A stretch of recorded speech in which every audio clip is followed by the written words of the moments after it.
welcome to Glitter and Chaos. This is our special holiday episode. I'm your host, Caitlin Mead, a licensed clinical professional counselor and registered play therapist. One day I will get that right. And I'm Kaylee Patton-Dieters, licensed clinical marriage and family therapist. We hope you guys are doing well this holiday season, and that's kind of what's going to lead us into today's episode. Mm-hmm. We wanted to talk about managing the holidays and dealing with the stress that comes with that and how the holidays are different for each person. Mm-hmm. And then one thing that Kaylee and I were talking about was how do you live authentically through the holidays and with the pressures that come with the holidays and the expectations that come with the holidays and knowing when it's okay to say no. And the rituals that each family member has, or even groups of families have, that can also be both good and hard or challenging. And how do you stay true to what your needs are during a very both chaotic, stressful, but for most a happy time? Right. And I think, that's one of the things we want to hone in on too is, yes, it's a happy time for most people, but it's also can be a triggering and hard time for others. And, today we'll share our personal experiences too in that, because that's part of what this podcast is not just talking to you and at you and being like, hey, here's how to deal with things. It's also talking about how we deal with stuff. And so, everybody makes it through Thanksgiving, and then I feel like it's a mad dash to Christmas. I mean, you go into the stores even before Halloween, and Christmas is up with Halloween. And I was just thinking, I went into Hobby Lobby with a friend Black Friday, actually, and it was I think it was a different experience for both of us in that I knew what I needed and I knew what I wanted, and I was going to get in and I was going to get out. And it was very triggering for her. Just because of the holiday. And, I didn't really think of that. And then as the friend and I were talking about it, it made sense to me. And so again, you go into these stores, I think sometimes, and it's all the happy music and the holiday music. And sometimes you're like, oh yeah, this is great. And other times you're like, I want to vomit. Like it's sometimes too much. It's too right. It's too loud. It's too busy. It's too colorful. It's too crowded. It's just too. Right. But the triggering piece to it is what I want to get at. Like for Christmas, I think there's this expectation that we're all supposed to be joyful and we're supposed to be with family and we're supposed to be, expected to just be in the holiday spirit and doing all the things. And I think that that's great. But what if you're someone who doesn't have family? What if you're someone who a tragic event has happened around Christmas, or Christmas is a reminder of someone who's not here, or there's just a disconnect, or for, mental health purposes or just self-safety purposes, right. You had to discontinue familial relationships for whatever reason. There's many different combinations of what that can look like as to why your holiday may look different than maybe your friends or someone else's. And sometimes that's hard to relate to. Sometimes it's even hard to communicate that to other people who have not had that same or similar experience. Right. And that's kind of where we wanted to, I think, segue and start with was, how do you handle that? How do you navigate that? And how do you find, I was thinking about it this morning when I was getting ready, just from my personal experience, and Christmas is a triggering time for my family, just because we have a lot of grief in our family surrounding this time of year. And so for me, every year it is finding that balance of holding space for that grief while also making it joyful. And so it's giving space and respect to the grief that is there and not burying it. I struggle with that because I, as a mom, am often like, okay, I have to make this time of year like magical and great for my kid. But at the same time, I also have to hold space for the grief that I feel. And it's finding that balance and not shoving one down and lifting the other up. And that's when I tend to get irritable and worn down and all of those things. And so I keep saying finding the balance, but it is about finding the balance and paying homage to it's okay for me to feel that way. Mm-hmm. And it's also okay for me to feel this way. Yes. And it's such a weird feeling to feel both of those things because they're very contradictory Mm-hmm. feelings. Two things can be true at the same time. Exactly. And I always like to say grief and joy can hold hands Mm-hmm. and walk together. Mm-hmm. And that's been a journey in my life for the last 7 years, and a very weird feeling, but one that's just ever evolving. But the point that I'm making is that this time of year, I think, because there's so many expectations, it's hard for people to feel like they can set boundaries. It's hard for people to feel like they can say no. Or it's also hard to feel like it's okay for you to feel some negativity. Mm-hmm. And then how do you care for yourself when you're experiencing those things? The complexity of the emotions can be hard, I think, especially when there's multiple different types of competing emotions. Like you were saying, grief and joy often are not on the same side of the spectrum or the pie chart when we think about emotions, but they can be conflicting and sometimes an antithesis to each other of how you experience them.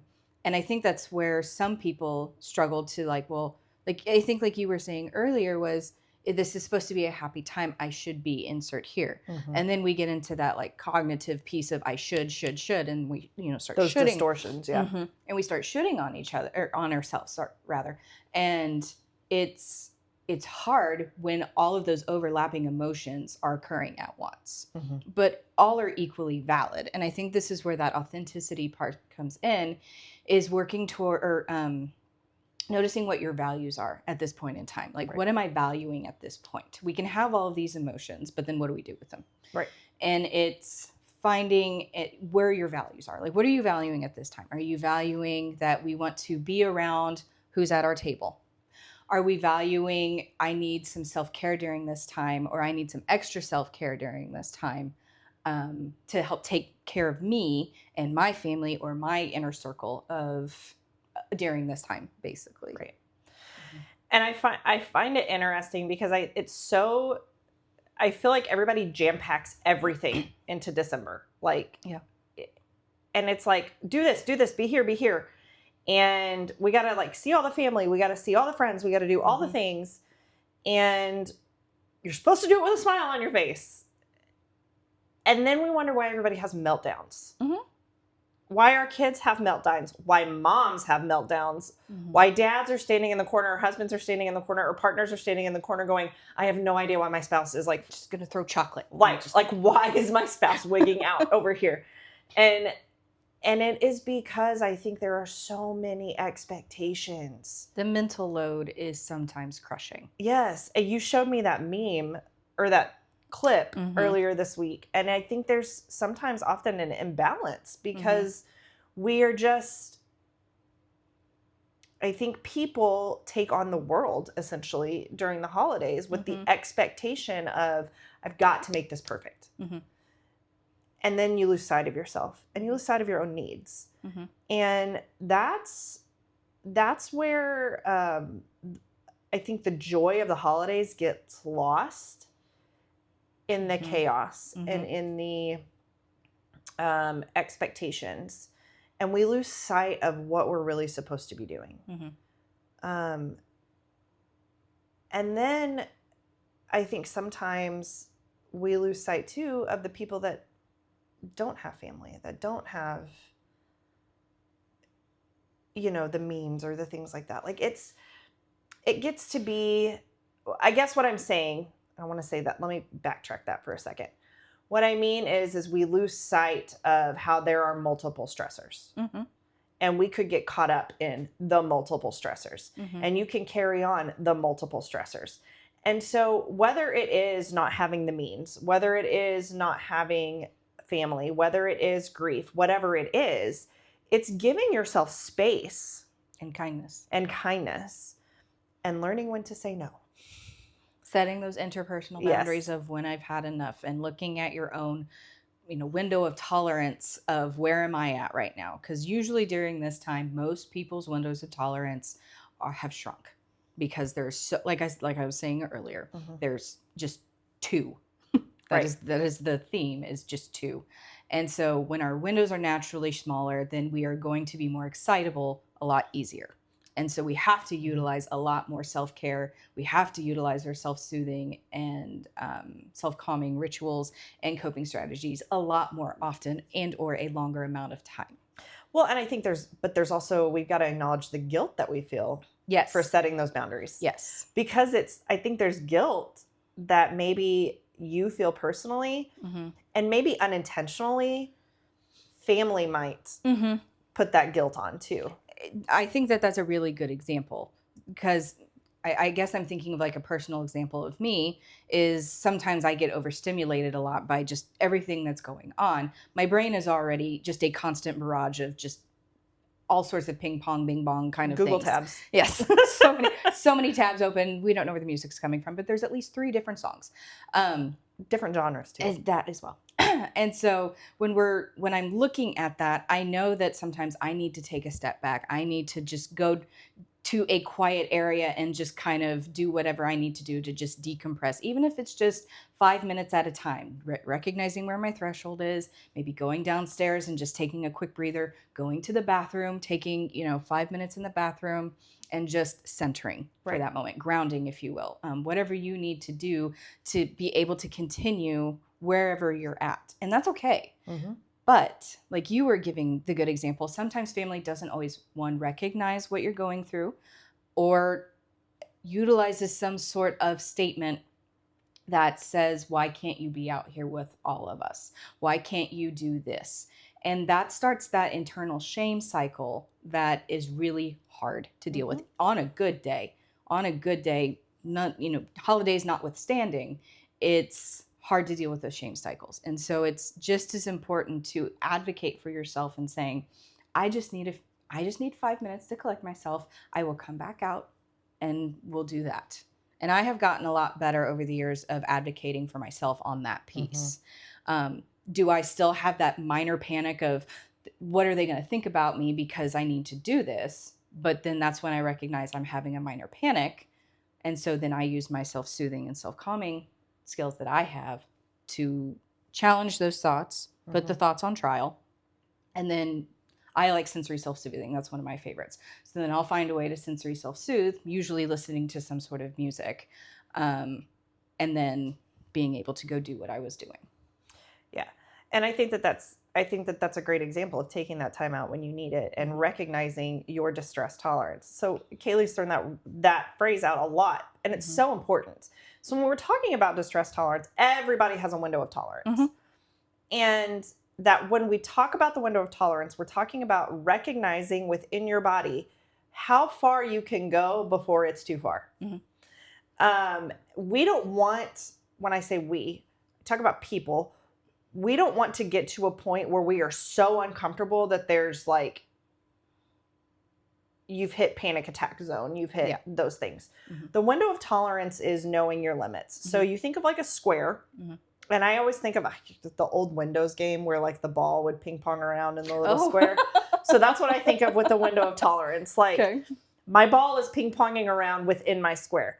Now, if my ball starts to get out of my square, I'm losing control over my emotions. If my ball stays within that square, I'm still in control. It's recognizing what's going to set you over the edge. And when you know that you're reaching that point of, one more thing is going to knock my ball out of my square, I need to use those skills to bring me back down, which is using the sensory self-soothing or removing yourself from a situation. Or sometimes it's making the hard decision that says, I can't go to that event. I can't do this. I have to, like me, myself, or me and my family have to say no to this. And we have to be here. We have to be in our home today. Sorry. Yeah. That's hard. how it is. That's hard because sometimes you want to do the things. You want to go out and talk with the people, do the things, or complete the rituals, if you will. But sometimes sacrificing yourself when your nervous system is already on fire is not the way to do it. Pushing through is not advisable, not always attainable, but nonetheless, sometimes we have to do it. So it's finding that finite balance and that energy level, if you will, of trying to figure out where you're at in that. And how many times do we say, I'm just going to push through? A lot. You and I are so guilty of that. We're so guilty of that. I'm just going to push through. And like, as you're saying that, I'm like, I can do this. I can do it. It's like, fine. I just push through. I'll be fine. Mm-hmm. And then all the dumpsters are on fire and we're dead tired. And Mm-hmm. like, as Kaylee's talking about that and she's saying that, I'm over here going, kettle. And I'm sitting here thinking like, I don't do a good job of this at all. Like, I don't do well because I think you want to experience all the things. Mm-hmm. You want to be there at all the family gatherings. You want to be present in every situation. You want the dark cloud that might be over you to not be over you. Mm-hmm. But you want to go to the Friendsmasses and the, Friendsgivings and all those things. Yeah. Like, you want to do all of those things. But I also think, and I get back to it every single time, you have to make space and hold space for yourself and the things that you are feeling. Because if you don't, from personal experience, it will rear its ugly head at the most inconvenient time. Mm-hmm. And anybody that's around you is collateral damage. Check yourself before you wreck yourself. Yes, because whatever comes out, if you haven't checked yourself, you're not just going to wreck yourself, you're going to wreck everybody around you, because everyone is going to then be a part of whatever meltdown, whatever chaos, whatever happens when my little ball comes out of my square. Because then my ball like goes flinging and flying everywhere. All I can think of is Pong on Atari right now. That's all I see in my brain. But I was reading, I don't remember who it was. I think I was reading something from Dr. Neff. I'm pretty sure she had a listserv thing or email that she kind of sends out every week that I subscribe to. And she was talking about doing pre-rest. And I really liked that. Okay. So it's preemptively resting to set yourself up for success. Okay. So finding ways to self-soothe, calm, do your favorite or preferred activities before the potentially overstimulating thing. So then that way, potentially, hopefully, your window increases. It's not going to like be huge, but if your normal window at this time during the holiday is right here and you pre-rest, maybe it can be there. Just so enough that the box does inflate a little bit so you can maybe tolerate a little bit more distraction and or stimulation that is occurring during this time. Makes sense. Mm-hmm. That makes sense. And I think that's a great idea. I also think part of it too is going to be working to let go of the fact that you may disappoint people. Mm-hmm. And people may not understand. Family may not understand when you have to go take that 5-minute break. Mm-hmm. Family might make comments that are like, well, I don't understand. Or you need to smile. You need to be present. Mm-hmm. You need to whatever. Insert here. Family can get over it. Mm-hmm. I'm going to just be frank and be blunt about that. Family can get over it because they may not see the internal war that you are experiencing, and you're doing the best you can. Mm-hmm. And you don't owe anybody an explanation. You can say, I need a break. Mm-hmm. And if they get mad about it, well, honey, they can get glad in the same pants they got mad in. So, like, I just... That was great. Just saying. That was fantastic. I love that. My little so southerner much. came out. So I can't. That was great. I had something to say, and now I'm thinking of is just like pants that are colored for whatever reason. Like there's just switching colors from glad to mad. I don't know why. The brain does brainy You're welcome. things. You're welcome. New saying for you. You're welcome. Oh man, that was great. But you take care of you, because taking care of you will then allow you to be present. If you don't take care of yourself, you won't get the chance to be present. Oh, I remember now. Okay. to kind of to talk about the family piece of it was if you are at an event with family or your chosen family or friends, find your buddy.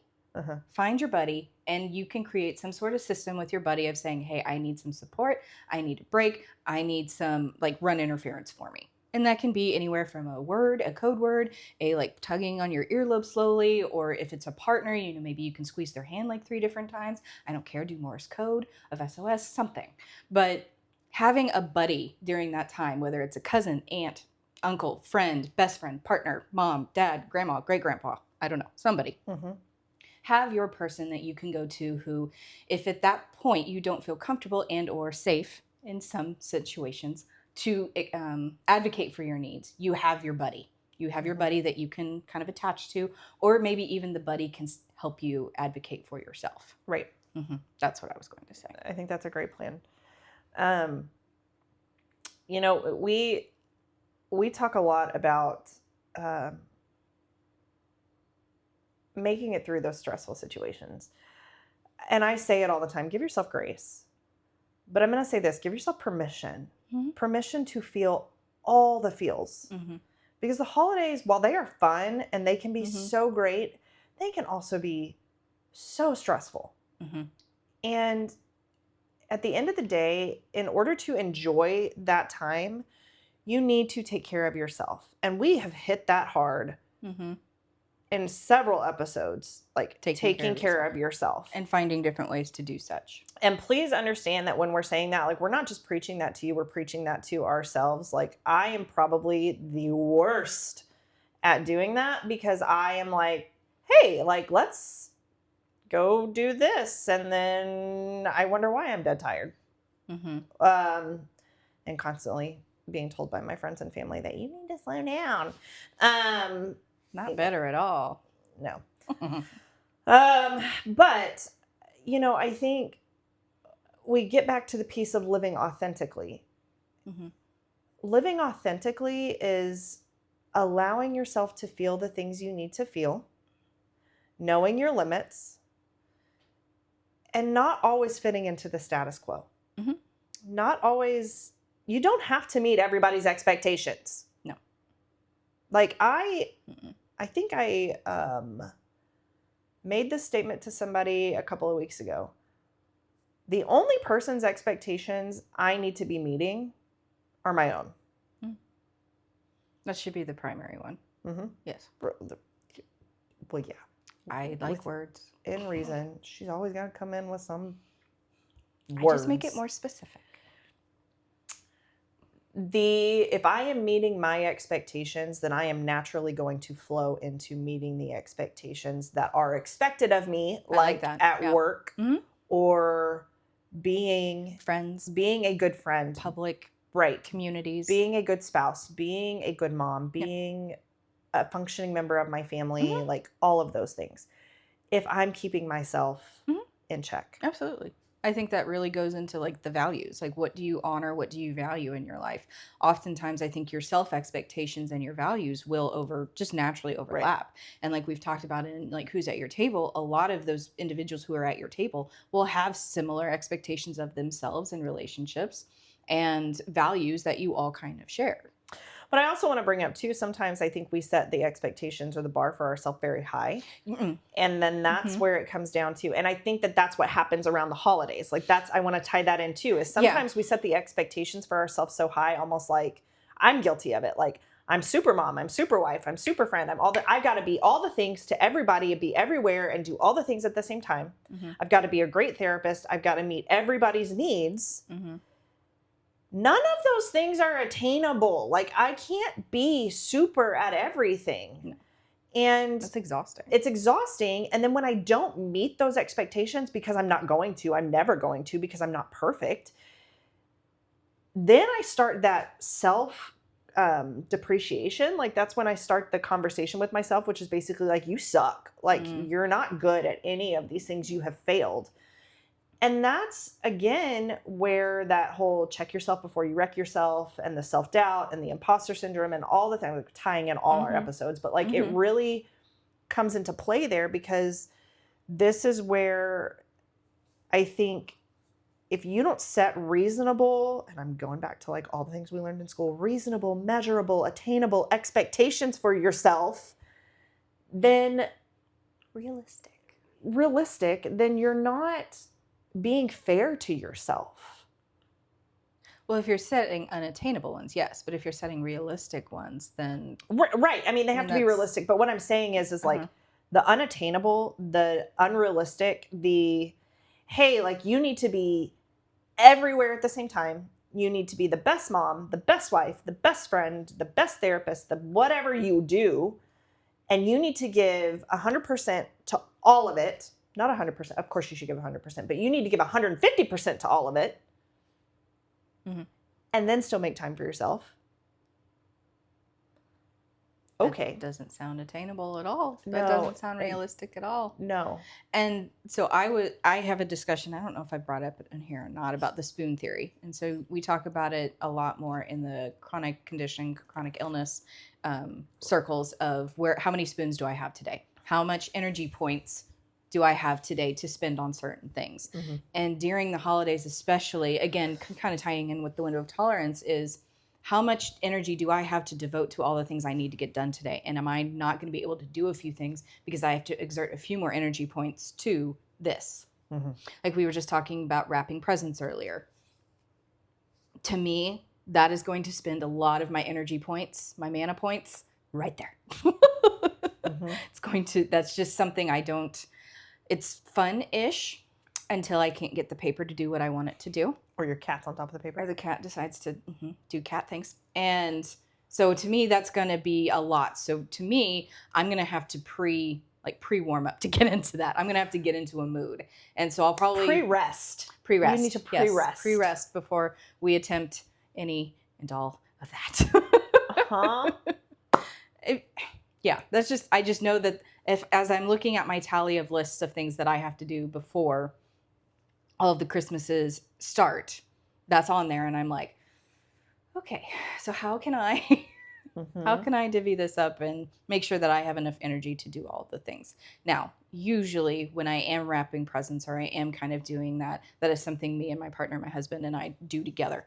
So that we body double, and that helps me significantly. I'm glad that yours can wrap because holy moly. He's better at it than I am. Oh, well, I'm glad that yours can because mine just gives it to his sister and says, wrap, please. No, he's really good at it, honestly. And so, but I'm, again, thinking of all of the list of things to do, and that's just one I know for me is going to take a lot. Mm-hmm. It's going to take a significant amount to do. Yeah. So knowing that, maybe I can put on some of my favorite music. I don't know if it'll be Christmas music. I'm hit or miss with Christmas music, but you will not hear me listen to the Mariah Carey song. I can't listen to it anymore. I can't. I won't. Just like I can't hear 6-7 anymore. She wants to punch me right now.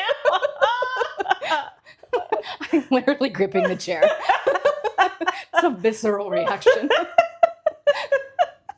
I can't hear it anymore. But the Mariah Carey song is that visceral reaction too. Like the lengths I will go to not listen to that song is probably petty at this point. I probably shouldn't pull it up right now. You will hear an unearthly screech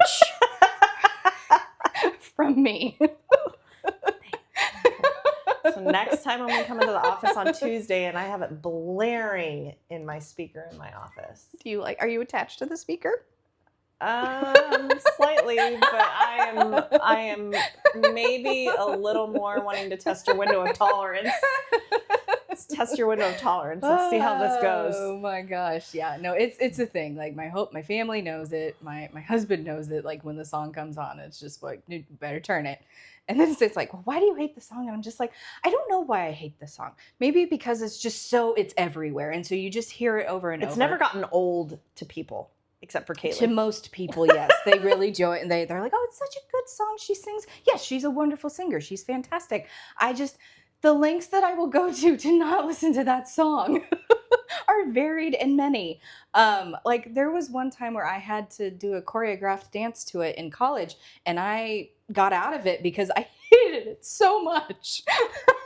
So we know where Kaylee's window of tolerance is. Like that ball dug on out of that window. It flung across the football field. Gone. Yeah, it was. But anyway. So that's our episode for today. Mm-hmm. We appreciate you guys watching, Yes. and We're very thankful for you. We're very, very thankful for you. I hope that you're wrapping up your year on a good note.